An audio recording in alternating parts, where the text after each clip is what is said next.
She's a singer, she's a comedian, she's an artiste, she's funny, she's hot, she's brilliant. She's on this couch right now. It's Charlene Kaye. Say hello, Charlene. Hello, Charlene. Hello, Charlene. Guys, this episode is such a really one. Charlene is brilliant. She's coming here all the way from the States. She's here for the Melbourne Comedy Festival currently, and this is the most jam-packed, giggly, fun, gorgeous episode. Please enjoy.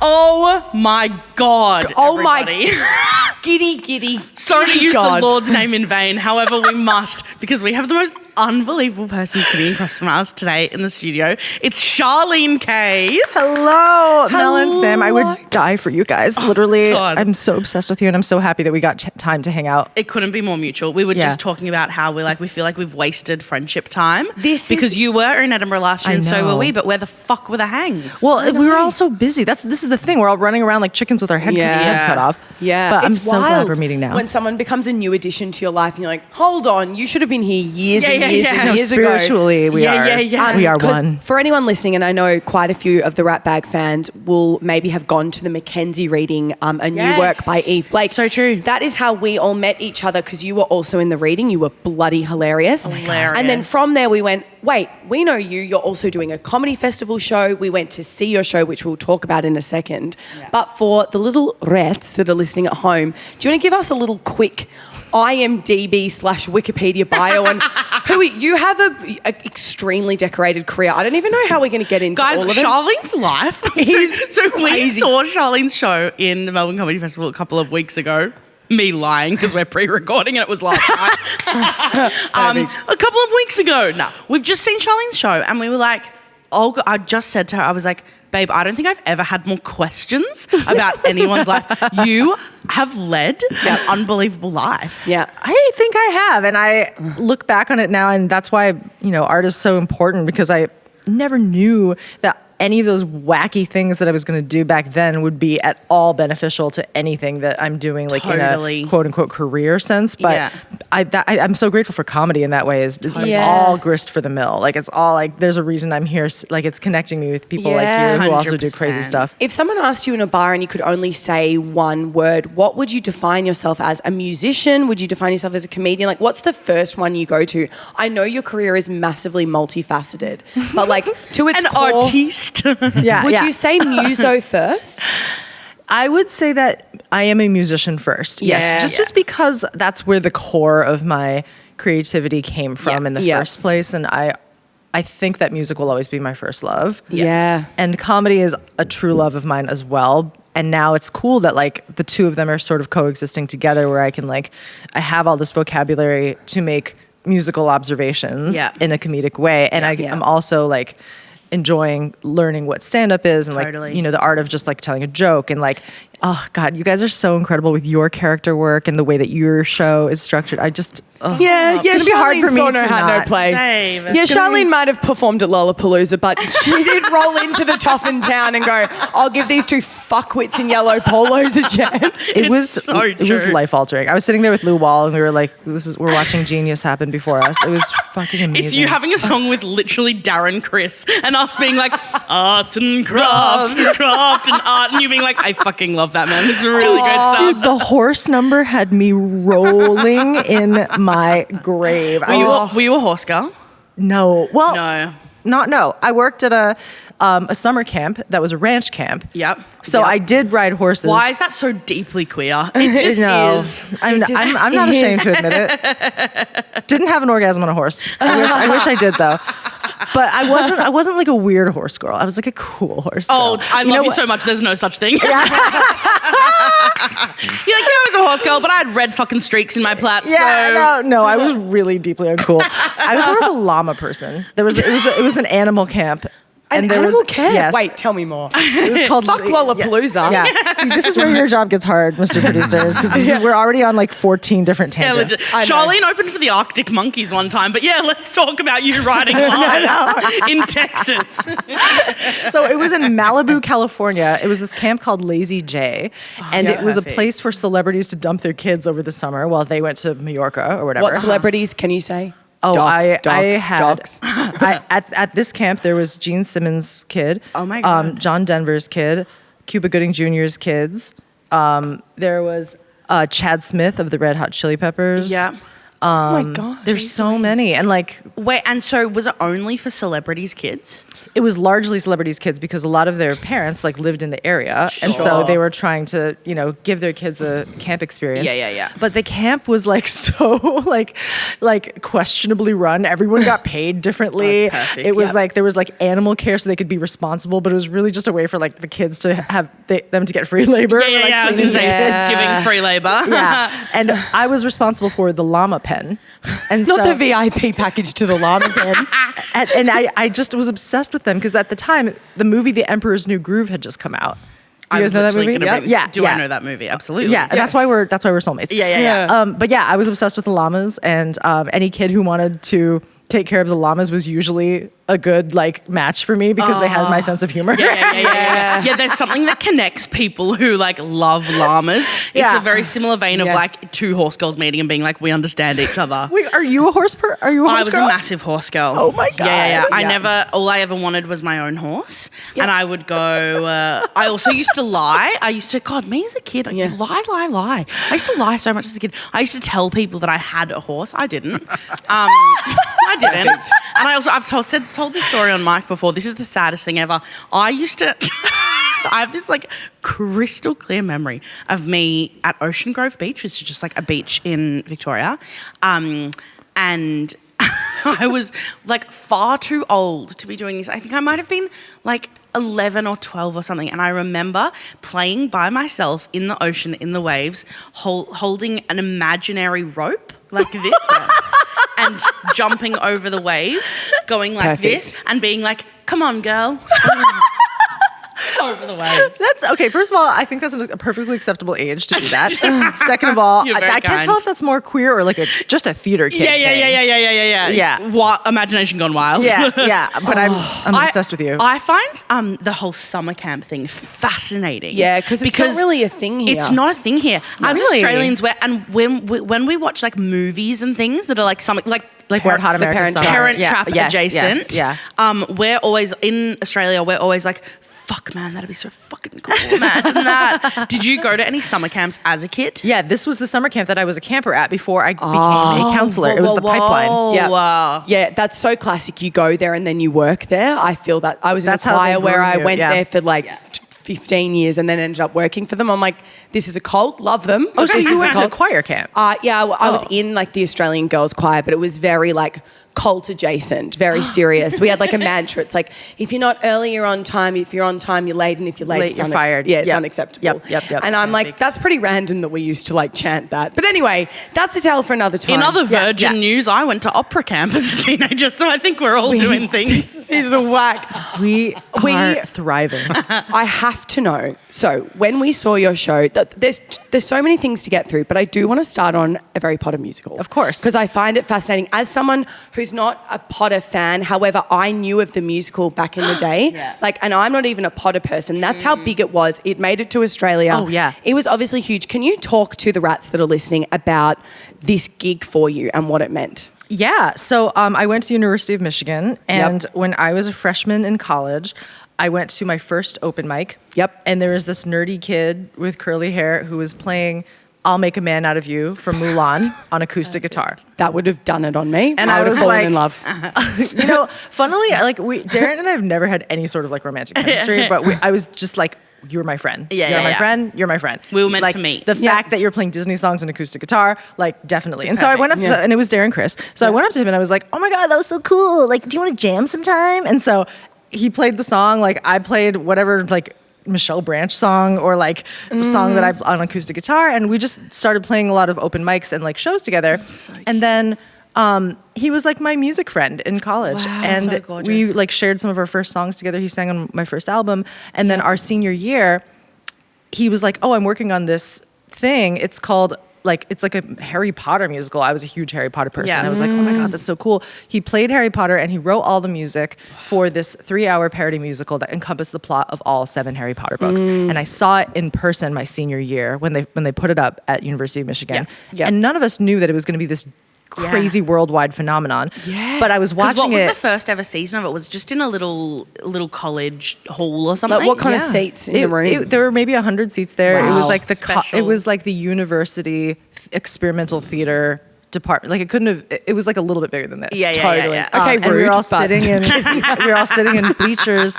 And I went with my boyfriend, my drummer boyfriend at the time, and Hell yeah. it was amazing. Like I remember even then, like rolling in my seat, laughing so hard because anyone who knows a Harry Potter musical will understand this. They really capture all of the like subtext between the characters and the jokes. Being a comedian now are so sturdy. Yeah. They're so funny. Yeah. So cool to be able to look back and be like, wait, that kind of ate. They were so on a technical level. Yeah. Absolutely. Like the character work and like Lauren Lopez rolling around on the floor as Snape, like it's just genius. And the fact that they were so young when they made all those choices is just like incredible. Yeah. So so after that, they put it up on YouTube. It was 2009. So YouTube was so new. Yeah. No one knew what the fuck was going on. They put it up and it went crazy viral. I remember like just seeing the numbers like continuing to go up and up and everyone was just like, what is going on? Yeah. What level of viral when it took that first peak? Like what kind of numbers were we talking? I think it was maybe like 500,000 views or Yeah, something. that's huge. But for early back days of then, YouTube, with inflation, Yeah. it might as well Yeah, be like yeah. a billion No, views for us. literally, Yeah. because YouTube then was different. Totally. Yeah. Yeah. But you know where they got really big was on Facebook groups. Facebook. Yeah. Wow. Yeah. Blast from the past. Yeah, and so people would create these Facebook groups that were like Starkid fans Australia, Starkid fans Texas, da, da, da, da. And so that's how they knew because there was no Wow. Instagram back then. Yeah. It was like it was so prehistoric with how social media was working, and there was Tumblr, of course, Yeah. which is Yeah. another thing that I talk about because they all wrote erotic fan fiction about me pegging Dobby with a strap on. So that's Yeah. real. Oh yeah, So Tumblr is a terrifying place. did you read any of them? I did. It was Were they so hot? not at all. Oh, it was damn. amazing. There was actually one also of me, Darren, and Chris Colfer having a threesome. But when virgins write fan fiction, it can only be bad. It's like a fish describing how to rollerblade. You just have no idea. Like, Give me a Plot line. twist. It was Okay, my yeah, friends yeah. from Opera Yeah, Camp yeah, who no, it wrote was these you. fanfic. It was just me. Please give me a I've been line. playing the long game Let me with you give for you- like Yeah, I know. 20 years. Listen, me like, Charlene. Starkid fans are fucking freaks. Like, I if want- you I did, know I that would be so thrilled. At the show last night, someone was wearing a Starkid t-shirt. Yep, And I was like, yep, oh my God. Yep. Yeah, What's- it's real. what's a It's line real. from one of these fanfics? So it was like, it was not sexual at all. Perfect. And there was no sex. It was like, she was like, Charlene put her hand on Chris's chest. Darren put his thumbs under Charlene's knee. Chris put his toes around Darren's neck. And I was like, what, is this sex or is this a game of Twister? It's just a bit of intimacy. Like, yeah, are we just naming body parts? Like, there's nothing erotic about it. There's no build up. It's just like we're all just tangled up like a pretzel.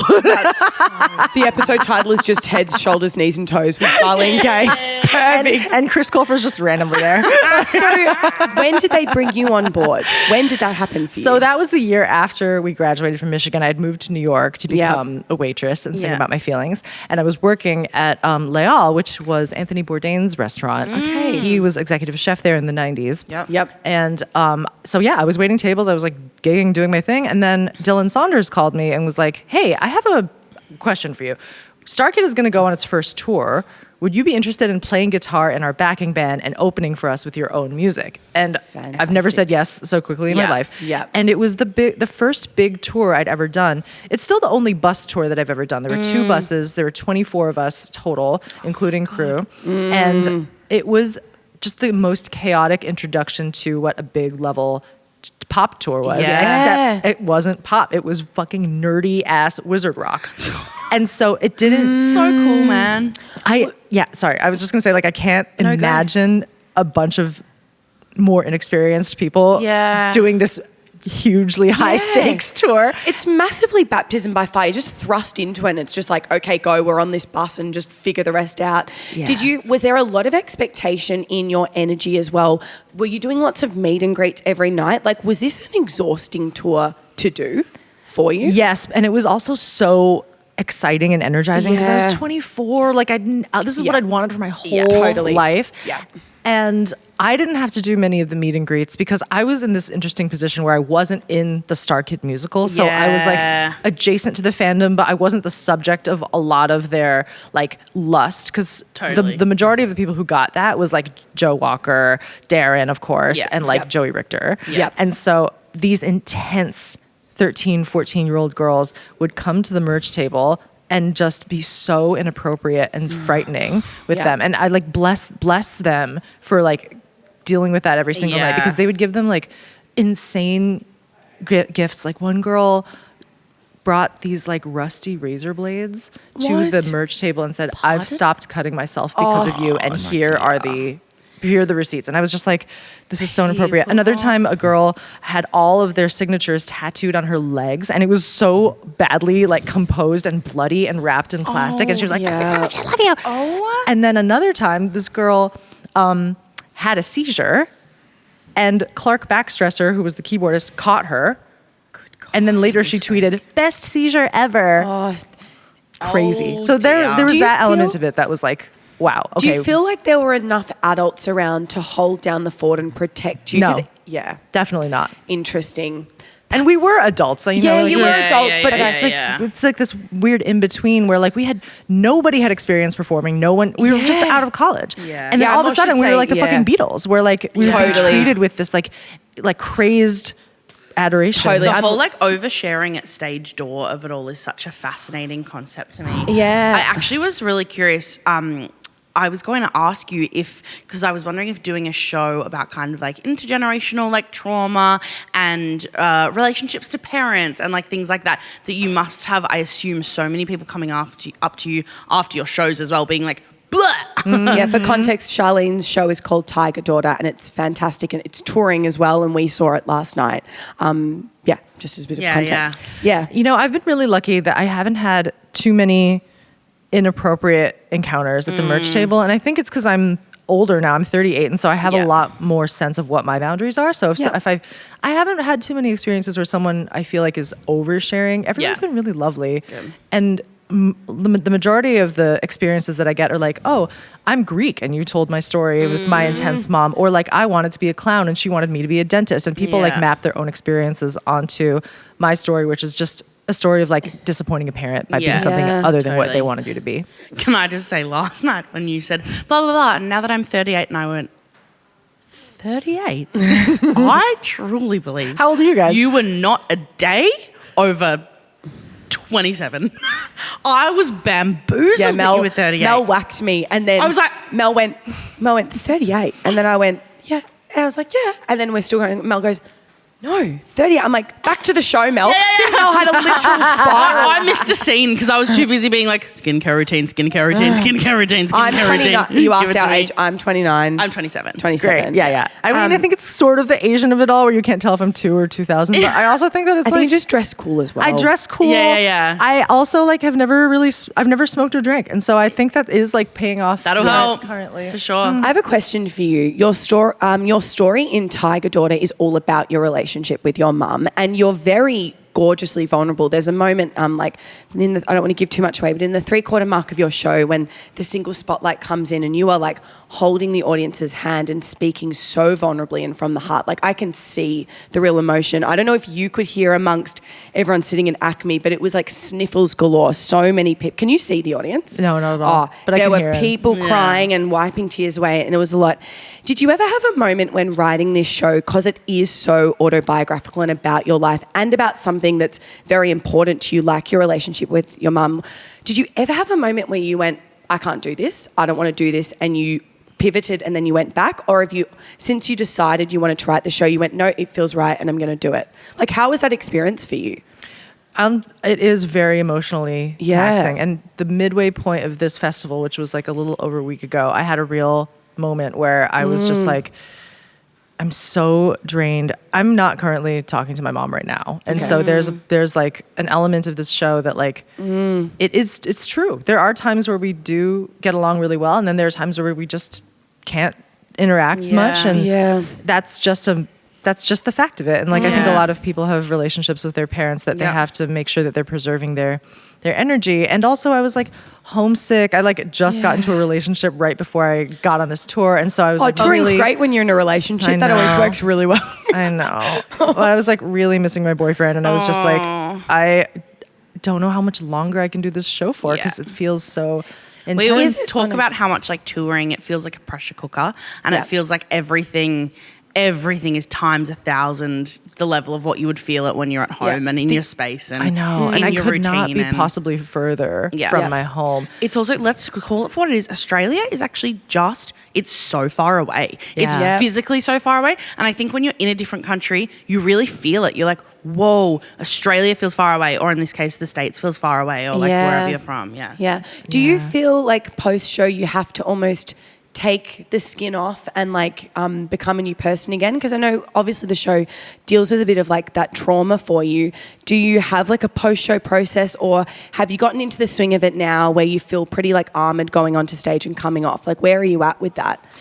Well, it's so funny. I was just talking to my boyfriend about this, is that like I did get a second wind the third week, and I feel like I really like got more energetic and more excited to do it, and the audiences were just so fun and like engaged. And so if I approach it like this is a gift that I'm giving people and we're all like experiencing it together, then it feels so much more like not just me.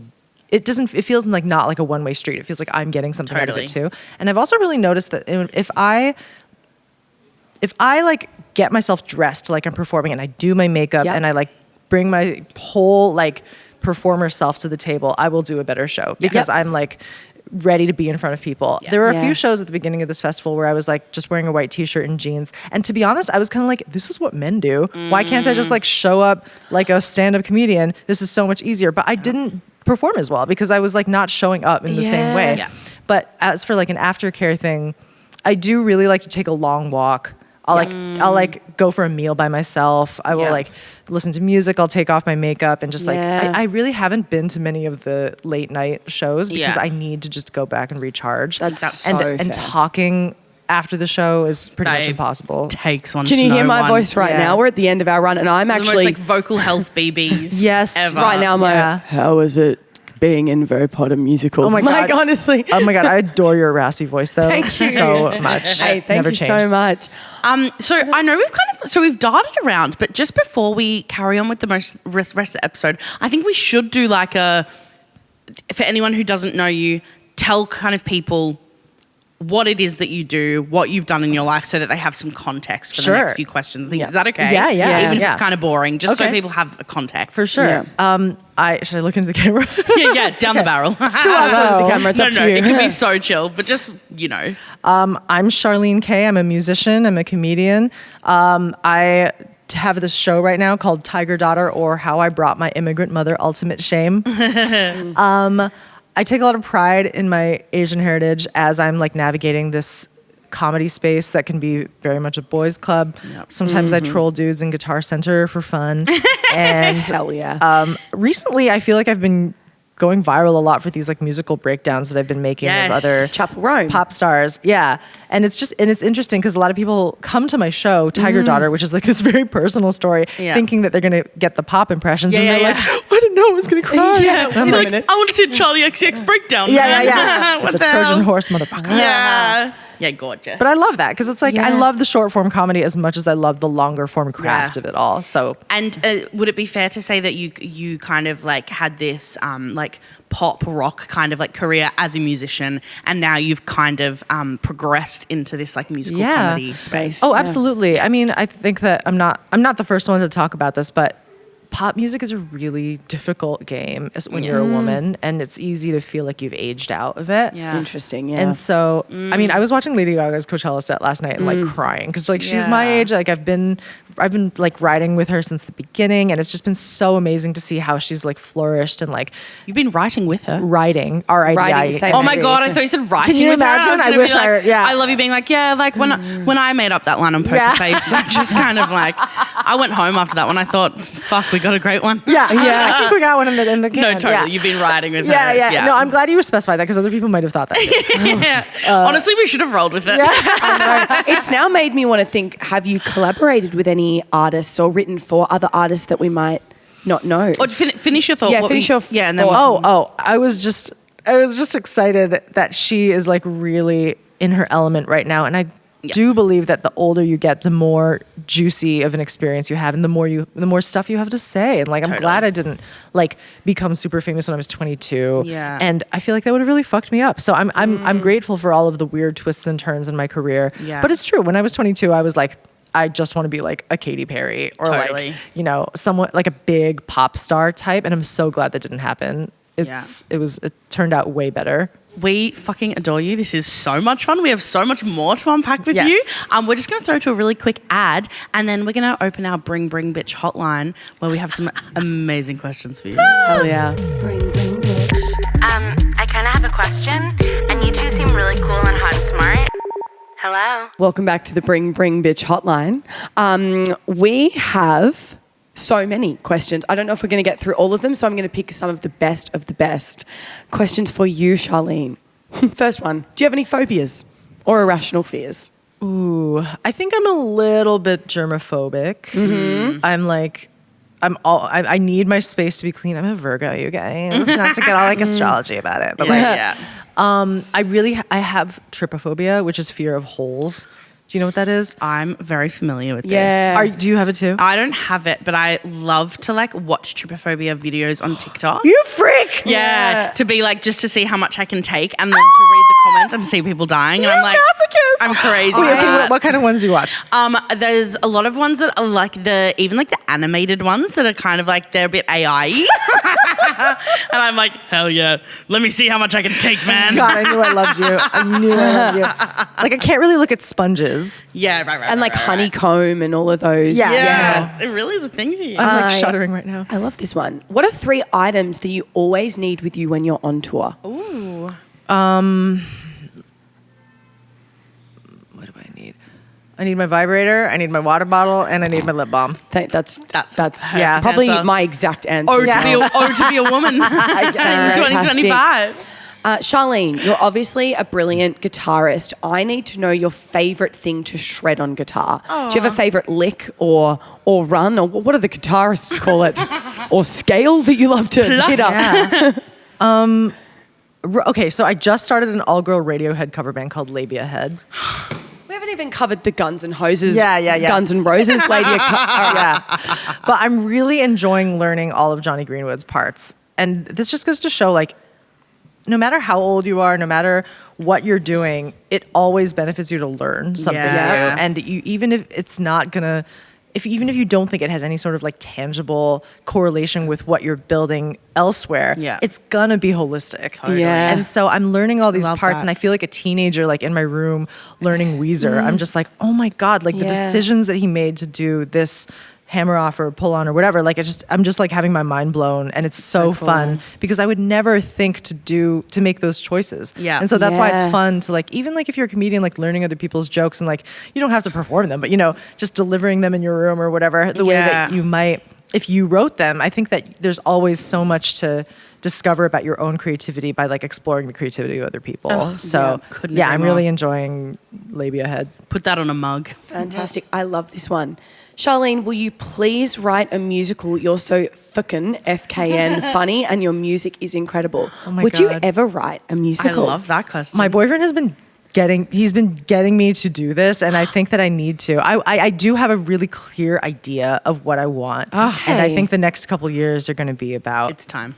crafting that. Well, if you need someone to play a horse, she's sitting right here. Listen, the method acting was giving. Your cast. Is your boyfriend also in the arts, or is he? He's a creative person too. Yeah. He's an animator and a producer. Cool. Yeah, he lives in New York. Great. He's a trans guy. How goes He's the long really distance? Nice. It's tough, but I feel like it's actually bringing us a lot closer because all we can do is talk. Yeah. Yep. Like there are days where I just looked at our call log and it's like 1.5 hours. Yeah. 2.5 hours. Yeah. But I think that's so important in a relationship, just to be able to gab and like totally. have those deep Yeah, it's like when you have nothing conversations. else apart from the emotional connection. It's like, hell Yeah. yeah, let's fucking go. Is he a similar personality to you, or do you balance out each other? You're quite We different? are shockingly compatible. We Yeah. have so Hell many similarities and like more and more that continue to unravel as we go on. But the thing about us is that we actually dated in 2022 There you go. we broke up because of timing. Like I just don't think I was ready for a relationship at Yeah. the time. And it was also my first queer relationship. And he's a trans guy. And so I think I went through a whole thing of like, I'd never dated anyone that was queer. And Yeah. like I didn't identify as queer at the time. And I was 35. And so I had just had Oh, wow. I had a really late like queer awakening. That's quite amazing. Which I'm so grateful for, because I think that those years apart really like helped me dive really deep into myself. And Yeah. I was celibate for a lot of it. Like I didn't date, and the Interesting. sex that I had was so lame. And like I had like 3 guys in a row who were weird about using condoms. And I was really at a point where I was like, Come on. I'm not gonna date. I'm just gonna live my happy little life. Yeah.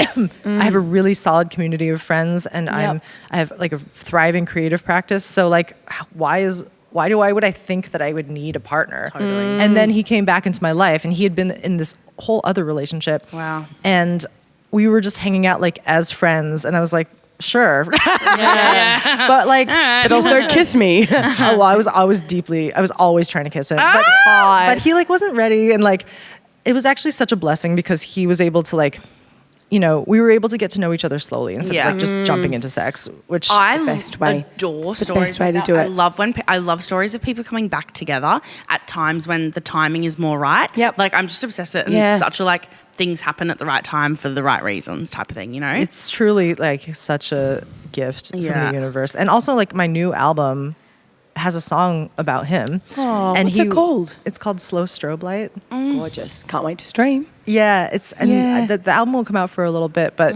I did a solo piano show in New York right before I left for this trip. And he was in the audience when I first played it, and it was just this moment of like that was like the moment that we like really reconnected, and it was really Charlene! beautiful. Charlene. I just want to keep chatting. Yeah. More, back to the hotline. What has been one of your favorite artist reactions from one of your musical impression videos? Oh my God. Okay, so today, Fred Armisen just started following me. Wait, who's Fred Armisen? Let me in. Who's this? He's an SNL alum, comedy legend. Oh, He's I'm probably not- one of my biggest Bye. inspirations as far as musical comedy goes. He's a brilliant drummer, guitar player, bassist. He has a tour called Him, yes. Yeah, Yeah, oh my God. Yeah. like all time What did favorite he artist. say? He just started following me on Oh, Instagram he just started following because you. of one of my reels. Like I think it might have been like Let's fucking And go. Chapel Roan commented on one Yes. of your videos. What did she say? she said, exactly, you get it. That is so. Did you lose your mind, or were you like, just another day in No, the I life was of losing Charlene? my mind. My ultimate goal is for Taylor to cover hers. Whoa. Because yeah. that would just be that would benefit you so much, girl. Your Like, make fun of Taylor yourself. one, I think, is my fave. Oh my gosh, thank I think you. it's my Yeah. favorite. That was It's the first so one. Spot on. After that one, I did all the other ones. That's so epic. This is a very lovely one. What is one of the biggest misconceptions that you have about growing up Asian that you'd like to share? Ooh, what is my biggest misconception? You know, I'm so grateful for people like Margaret Cho and Ali Wong and Sheng Wang. I just never saw any Asian comedians growing up or Asian musicians. Like I said in the show last night, I only had Mike Shinoda from Linkin Park, and even he was like half Asian, so he still wasn't like the representation of like a strong Asian woman that I wanted, which is why I gravitated towards Cassandra from Wayne's World, even though she's not a real person. And and so I'm happy to be including my heritage in my work, and like I intentionally wear cheapao sometimes when I'm playing on like the Oxfam Gala, which has such high visibility. Yeah. Because I've never seen a woman in a cheapao playing electric guitar, and like it was such a foreign visual to me, and I'm happy to be able to like take that aspect of my heritage and make it visible. Yeah. It's amazing. It's gorgeous. Your costume last night was so gorgeous. Oh, thank you. And oh my God. Yeah. Yeah, it was also hot. It was gorgeous. Tell us how you really feel about it. We're going gorgeous and also hot. It was. It really was. I don't know. That really tickled me. No, I have to be honest. Okay. Who is your favourite woman rock star or female-led band? Love that question. Oh, there's so many. Come on, Guns and Hoses, tell me. Yes. I mean, I've always loved the Wilson sisters from Heart.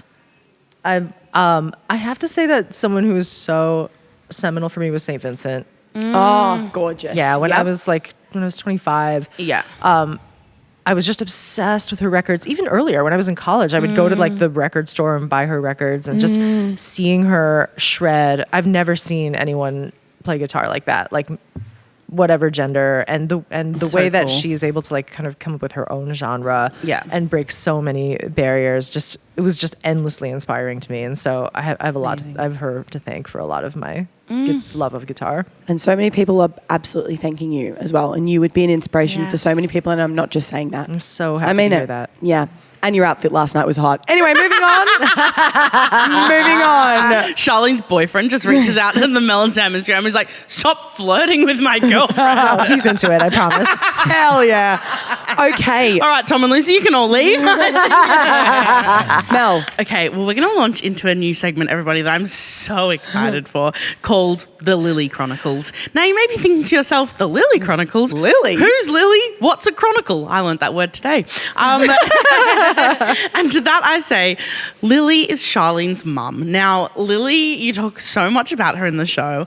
There were so many moments in your show, Charlene, where I'm sure you saw it because we were front row as well. And this doesn't happen all. And I cannot tell you how much this was not performative of me. It was real. My jaw was agape.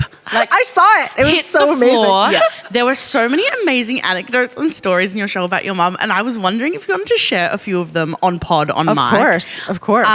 You can literally pick whatever it is, or like I guess start by maybe painting a picture of your mum, and then take the mic, go for gold with the Lily Chronicles. So my mom is an outrageous, iconic, outsized, unfiltered, inappropriate, wild woman. Diva, I would say. Diva indeed. Yeah. She's so diva. She's so complex. I love her so much, and she's also so difficult.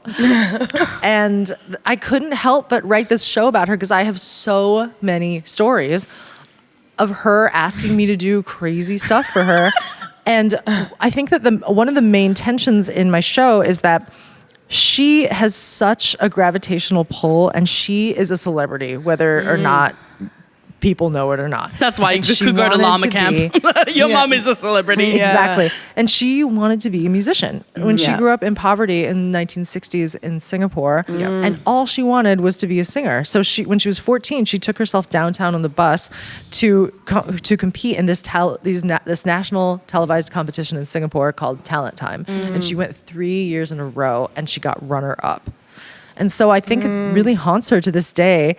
And, how must it feel to be an immigrant coming to America, giving your kids all the opportunities that you never got to have, only for them to become the thing that you wanted to be? The very thing. Yeah. So I think that there's a lot of competition sometimes between Asian mothers and daughters, and just mothers and daughters in general, that people don't really talk about. And I feel like it's really taboo, because you're supposed to appreciate your parents, and your parents are supposed to be proud of you. You're not supposed to resent them for their success. Yeah. So when I became a musician and started becoming more visible, my mom asked if I would record and produce her own album where she covered my songs. And I did it. I think we need to take a pause for a second for that to really sink in. It's so because that funny. is a sentence just sounds like, oh yeah, but if you really think about that, your album, your songs, she wanted you to grab your musicians and your time in your studio and your skills to record her album of your songs. A cover album, if you will. That is remarkable. When she first asked you, were you like, no? Or were you like, absolutely, I'm going to do? Did you go back and forth on that decision, or was it pretty strong from the start that you're like, you know what, I am going to do this? I honestly didn't have a problem doing it because I was like, wow, here's a thing that we can connect on. Totally. And like, this is something that I'm really good at. And like, we can't connect on like anything else. So why don't we, to her. Exactly. Why don't we like go into the studio together and you can see a slice of my life? And like, I was hoping that it would be, and it was. It was a really fun experience to go into the little vocal booth and like coach her and stuff. Like it was heartbreakingly so cute. Yeah. What was she like in the studio when recording? Was she very serious about it, and did she get quite musical? Was she like quite carefree? What was Lily like in the booth? I need to know. She was great, actually. Yeah. She like, cause she's a good singer. Yeah. And like she was like, she has like a little thin voice, and she was just like, someday I'm gonna rise up. Like she didn't really have much like inflection about it. And I really did auto-tune a lot of it. But one day we had a string section come in and that was so much fun. And so like I thought that it was just gonna be for us. And so that's why I was so shocked when afterwards she goes, well, how do I get this out there? And I was like, what are you talking about? She asked, how do I get this music out there? And I go, this music's already out there. It's my music. It's also so bold to be like, Mum, you're not going to release an album that is actually my intellectual property. That's so funny. It's when you try to flip it, it would be like our dads coming into the studio and being like, to do the mixtape. I'd probably love to do lay down a version of Lesbians Don't Get the Itch. Probably release that on all streaming platforms. How do we get some cover art happening? That would be so sick. Like, we should definitely do that. We should definitely do that. The dad mixtape. It's so funny. Can you please talk about the photoshopping of it all? Yes, my mom frequently has me Photoshop her face into pictures of supermodels, pop stars, and glorious Chinese empresses.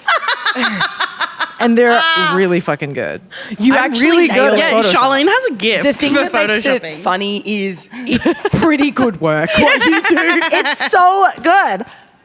I bodied that. She's such a cunty little diva that she looks amazing in all of these little photoshops. I'm like, girl. Well, the thing is, like, that what I didn't show was how many revisions I had sent her. And she'd be like, oh, my skin is not smooth enough. Oh, I want a red lipstick. Oh, I want the bob. Oh, get rid of my mole there. Like, it was all this stuff. And I'm like, excuse me, are you my client? Like, I'm not getting paid for any of this stuff. I do find it really funny with like, especially within the arts field, when there's just an expectation that you'll use all of your time and skill because you're an artist. Expectation is correct. I know someone, like a family friend whose auntie knew that they were an architect and a designer, and was like, I'd like you to just design my kitchen and my bathroom and my living room, and thank you so much, that'd be great. And they're like, that is my job, that I'm built for that. So that's a huge thing. And because I love you and you are family, I'll absolutely sit down with you and give you a bit of my time. But there's no understanding that it's like, that's hours of my work.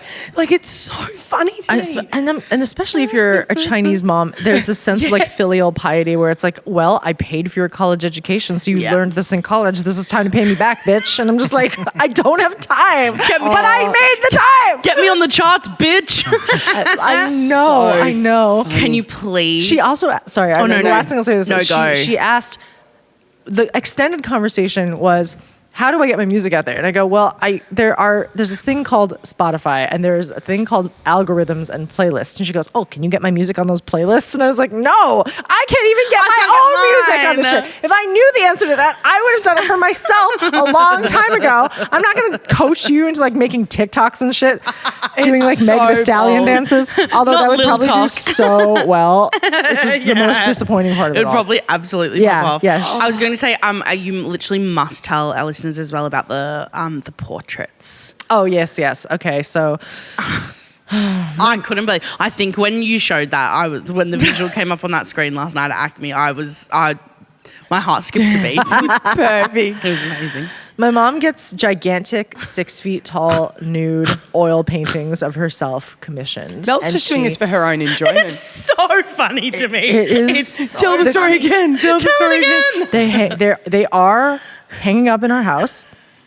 It's her completely naked with a fox because her most recent husband's last name was Fox. It's that. That is so funny. She's giving Shape of Water. It's like killer of self-love. That is self-love personified. Literally. Yeah. Oh, It's crazy. How old are you when she did the first nude portrait and hung it in the living 15. room? Yeah, perfect. Yeah, How did that convo go? Was she like, look what I've done? Yeah, she just... The thing is, like, she's not on social media, and so she truly just does this for herself. Yeah. And there are so many more that I couldn't put in the show because we don't have time. There's too many. There's too...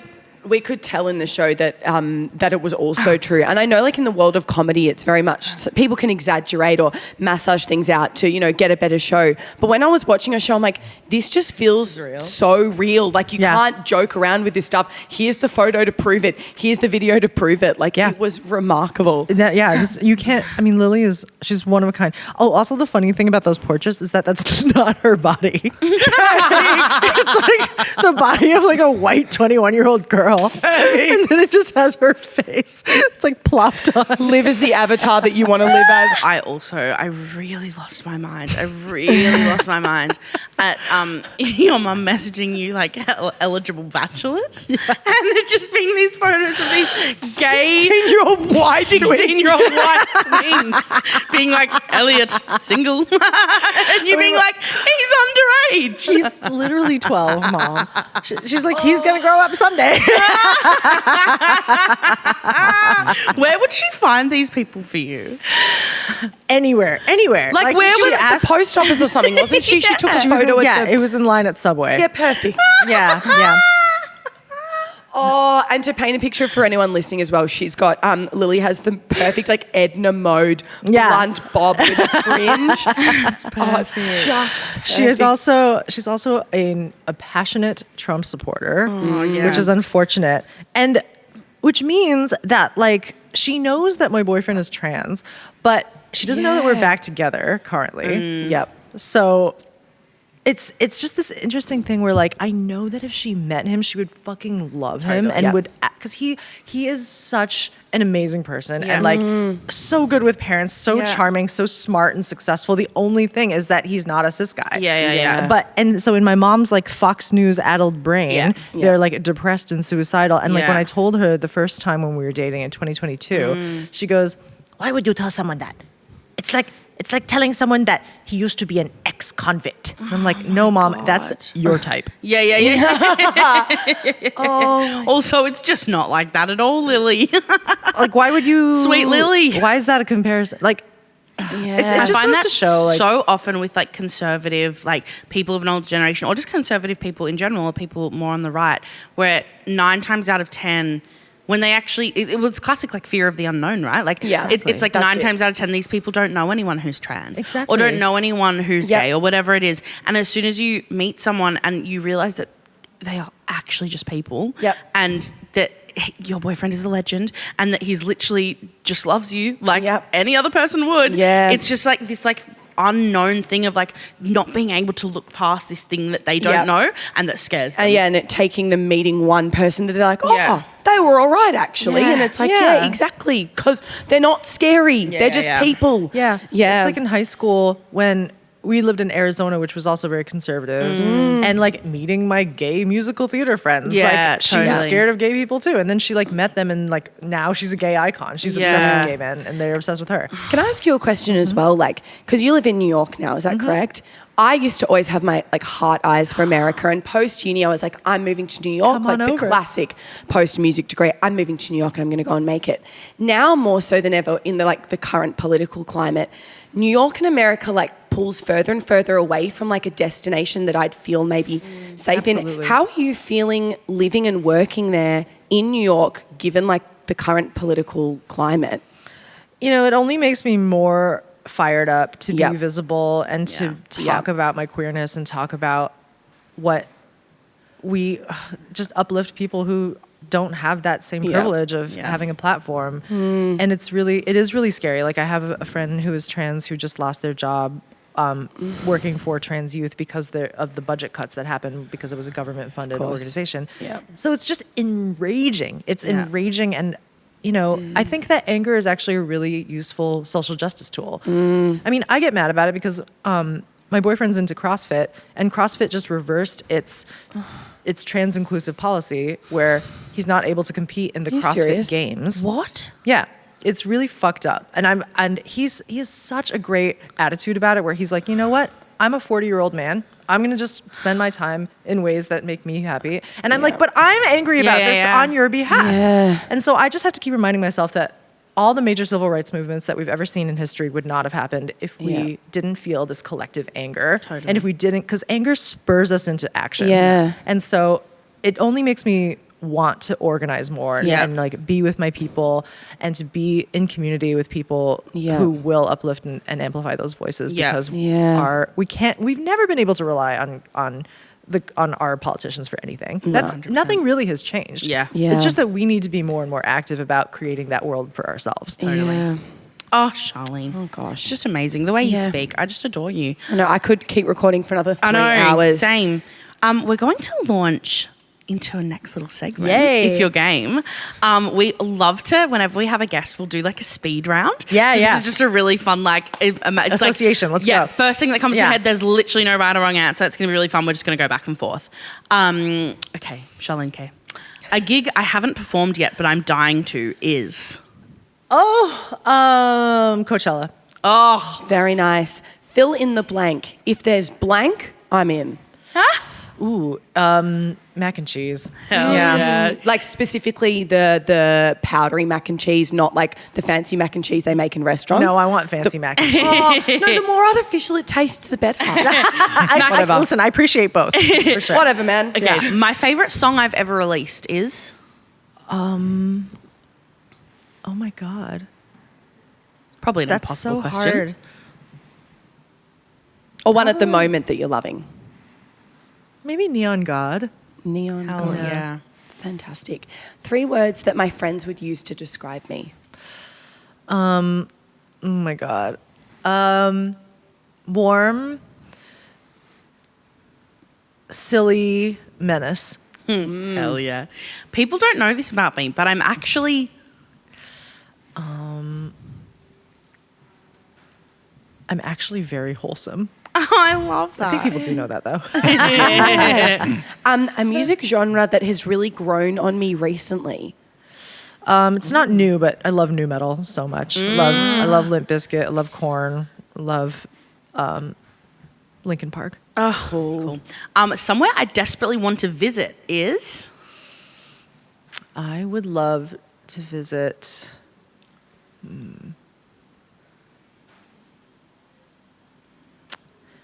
I know this is supposed to be fast. No, sorry. not at all. It can be medium speed. Yeah. I don't know.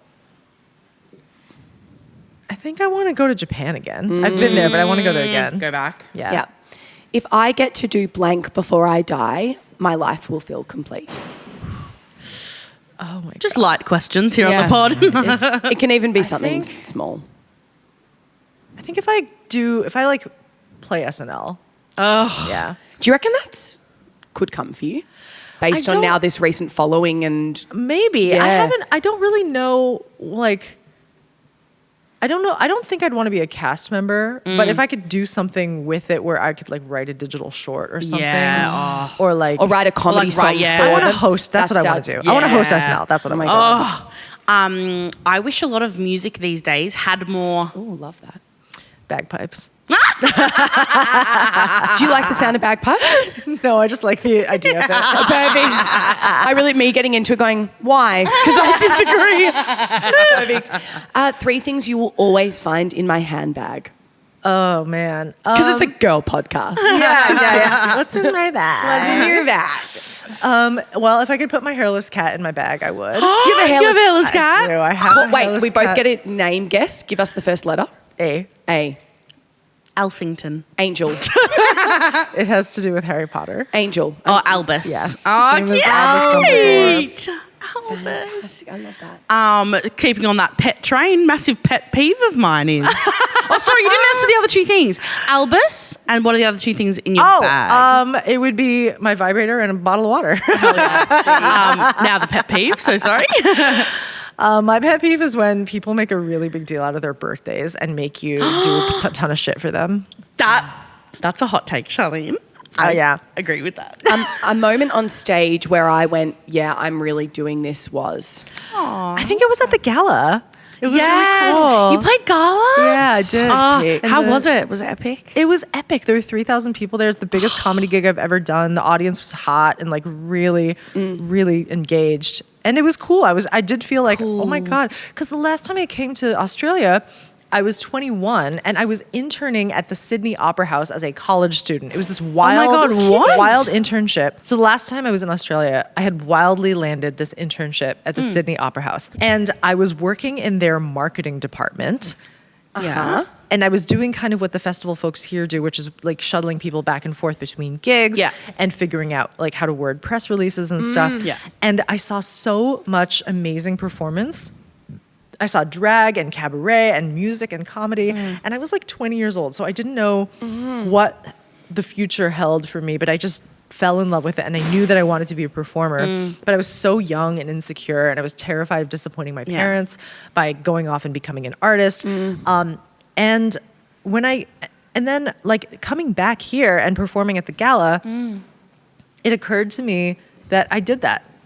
And like, so I'm living my dream. And like, you know, I was introduced as like an American comedy rock star. And I was like, oh my God, like, it's really cool that like all this time has passed and I was like living my life, but it's such a cool bookend of my Australia experience. I respect you taking time to reflect on that and celebrate it as well. It's really easy to go, okay, I've done that, now what, and now what? But to take a moment and go, no, I'm really going to reflect on this moment and relish in the fact that this is a full circle moment. That's so cool. Yeah. Very happy for you. I'm happy for me too. How cool. Yeah. And you guys are just a part of this experience. I'm so thrilled that we have met. Sexy cherries on top. I'm very happy to be We'll be your sexy cherries. Work. Yes. Shall we move into our final segment? Absolutely. You explain. Fantastic. So, Charlene, this is going to be so up your alley. I'm so excited. Fantastic. So every week we do a Hit It Toots. And our Hit It Toots is improvised musical on the spot. It doesn't need to be a musical, but we're just... Sorry, what is this called? Hit It Toots? It's called Hit It Toots. It's I'm like, is that German? Hit It Toots. We can do German if you want. Singing is not annoying, and everything is better as a song. But basically, we're going to get a random genre selected by Tom, and we're just going to improvise for a little bit musically, but there's no pressure to be I good. had my guitar. Every week I sound like a garbage rat, and that's true. Usually we pick something from the episode that we've spoken about, but we'd love it to be led by you. Is there something from the app that you're like, we should sing about that? Oh my God. Let's sing about being a sexy horse. Perfect. That's absolutely perfect. I love that. Naturally. Tom, what is our genre? The genre is perfect. So we haven't done country for ages. So let's do some country. Actually perfect. Yeah. Why don't we do, it's like sexy horse down at this ranch camp. Yeah. Perfect. Yes. Just to add an extra Where there's layer. also llamas. Yeah, there's also llamas, yeah. Perfect. Charlene, you're a musical bitch. I'm going to make you start. Okay. Pressure's on. Hit Hit the track. All right. Oh, pretty good. Oh, that's music. Hell yeah. My name is Mel, up on this ranch. I'm a sexy horse and I'm wearing pants. I'm getting a little horny down there. Maybe it's I'm getting wet underwear. Well, yeah. I say howdy, kids. I want to go down to the ranch. I want to ride horses. Meet my friend Blanche. Also see a llama. We could go all together. I am the other llama, but I ain't into drama. There's a bunch of kids that look like they're from the 90s film, The Parent Trap. There's Jennifer Lopez over there and Robert Downey Jr. with his son. Yeah. Okay. And we're going round and these chords are crazy. I respect the voice leading. And we're going round and round the track. And we're going round and round the track. And we're going round and round the track. And I'm feeling like my crotch has a little headache. Going round and round the track. And we're going round and round the track. And I might come because that's how I'm only 13 and I'm having fun. Oh, there's a llama over there. Oh, there's a llama over there. My name is Greg. My name is Greg, and I have Hugh Jackman's kids on my back. Nikki Webster's kids on my back. Someone else's kids on my back. I'm a celebrity alpaca adjacent. Line up, kids. We got meatball subs coming down now. And if you want to get a milkshake, you got to go over to the other hut down at the isolation cabin. Isolation cabin. What you're doing, cabin. Isolation cabin. I smoked weed for the very first time. And I also got fingered there for the very first time. God. Whoa. Oh, yeah, sorry. Fucking cut that shit to Charlene, tape. you are the first person ever we have successfully harmonized. I was going to say, that's got to be the most like musically sophisticated. I like want to do another one. Yeah, has ever been. You would slay it. Just moment of lyric genius when you were like, my crotch has a headache. Beautiful word painting. Gorgeous. Yeah, the imagery, stunning. What can I say? I was there, guys. I was at the camp. Listen, we all had our sexual awakening on a horse if we were horse girls. Let's go. Oh, my Lord. Oh, Charlene, Oh. tell everyone where they can find you. If there's anything you want to plug away. You have the mic, you have the stage. Oh my God. Tell everyone what to do and I'm where to find obsessed with you guys so much. We love you can you. find me on Instagram at Charlene Kaye. Charlene really needs the followers, guys. So Yeah. jump Yeah, across. she's got a really teeny tiny following. You should Please probably build go her find audience. her. If you're in New York, come to the Labia Head World Premiere on May 17th. I don't know when this is going to be out. But yeah. Oh, We're tag about it, so grateful. And we're just so grateful you're in our lives Yeah. now. Oh my Thank God. you for I would die for you being both. we as would I said die at for the you. beginning. Thank you so I'm much for obsessed with you. coming. ILY. We'll see you Mwah. soon. Bye, guys. Bye. This is a Grouse House podcast. Mel and Sam would like to acknowledge that this podcast was created and recorded on stolen land. The original custodians of this land have had a rich history of storytelling for over 65,000 years, and we pay our respects to the Wurundjeri people of the Kulin Nation, whose land we are making Ratbag on. Treaties were never signed, sovereignty was never ceded, always was and always will be Aboriginal land.